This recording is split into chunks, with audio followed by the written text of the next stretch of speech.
ഏതു വർഷമാണ് ബഷീറിന് മുട്ടത്തുവർക്കി അവാർഡ് ലഭിച്ചത്? 1993. ബഷീറിന് ഏറ്റവും കൂടുതൽ ഇഷ്ടപ്പെട്ട ഗാനം? സോജ രാജകുമാരി. മലയാള സാഹിത്യത്തിലെ സുൽത്താൻ?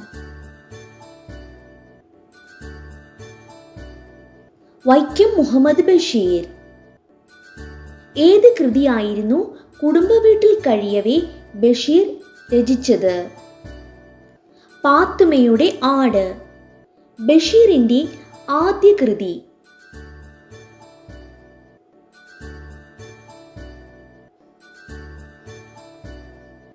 പ്രേമലേഖനം. ബഷീർ രചിച്ച നാടകത്തിന്റെ പേര്?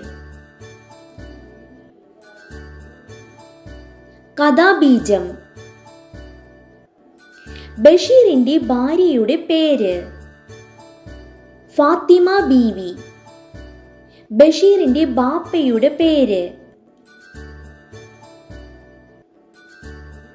കായി അബ്ദുറഹ്മാൻ.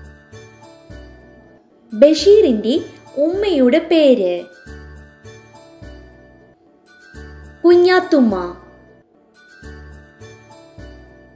ഏത് പേരിലാണ് ബഷീർ പ്രസിദ്ധനായത്? ബേപ്പൂർ സുൽത്താൻ.